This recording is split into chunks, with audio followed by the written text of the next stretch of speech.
C'est juste le meilleur manga de réincarnation que j'ai lu. Ah ouais, c'est quoi? Oshinoko, c'est une dinguerie. Oh, t'as kiffé? Mais tellement, on nous emmène dans le monde des idoles, le show business à la japonaise. C'est pas forcément un genre qui attire au premier abord. C'est ce que je me suis dit au début, mais on est direct mis dedans par ce premier tome magistral. Bah dis-moi en plus, vas-y. On suit Goro, un obstétricien dans une clinique de campagne. Fan d'idole, et plus précisément de la jeune Ai Oshino, une star montante. Bizarre de kiffer une idole de 16 ans, non? Et bah figure-toi qu'il a une bonne raison justement. Sarina était une patiente avec qui il avait sympathisé. C'était elle la fan de Ai.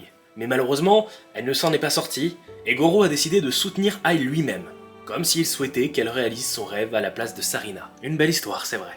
Et un jour, une femme de 16 ans, enceinte de quelques semaines, arrive à la clinique. Et c'est justement cette fameuse idole qu'il soutient tant. Et elle vient à la campagne pour passer inaperçue. Tout à fait, elle est enceinte de jumeaux et souhaite les garder sans rien dire au public. Parce qu'ils n'ont pas besoin de la vérité, mais juste de quelques jolis mensonges. Oui, exactement, et juste...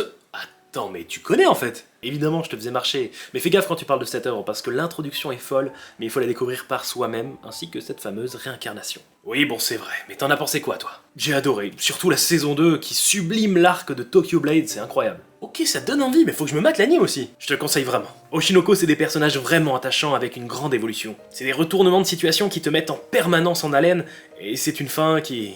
Qui quoi? Vas-y, dis! Qui se doit d'être découverte. Alors pas de spoil.